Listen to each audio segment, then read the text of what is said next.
Presiden untuk kemudian concern terkait dengan sampah dengan Pak Rosan. Jadi Bapak sudah menargetkan di dalam RPJMN-nya beliau 2029 mestinya sampah selesai.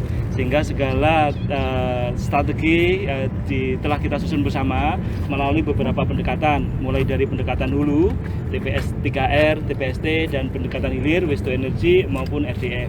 Jadi ini sedang kita susun bersama-sama.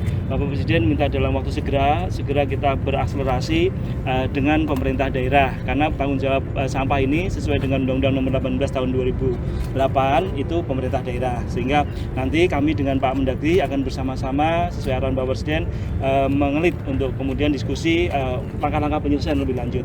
Saya rasa itu ya Pak. Ya. Sudah masih ya. Nanti peran Danantara akan seperti apa Pak? Nah ini Pak Rosan. Ya memang tadi peran Danantara tentunya kita untuk dalam rangka mempercepat waste to energy ini berkomunikasi dengan daerah dan Danantara tentunya dalam kita berinvestasi kan kita juga mempunyai kriteria dari segi return, dari segi yield-nya, dan itu juga tetap kita ikuti, dan alhamdulillah tadi pembicaraan juga sangat baik dan selama itu memang masuk ke dalam perhitungan kriteria kami, ya kami berinvestasi, dan kami juga tidak berinvestasi sendiri, kami juga akan mengajak dunia swasta untuk berinvestasi bersama dengan Danantara di waste to energy ini gitu. Intinya seperti itu. Berarti ke proyek Pak, investasi yang nanti dari Danantara? Iya, ke proyek.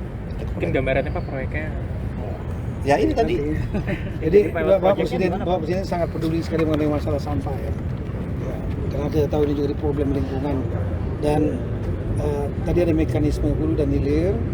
Jadi di daerah-daerah itu sudah ada yang mengerjakan dari hulu melibatkan masyarakat, ada juga yang berorientasi hilir. Nah yang hilir ini kan menumpuk tempat sampah di TPA. Diidentifikasi oleh Pak Menteri Kaila ada 33 titik.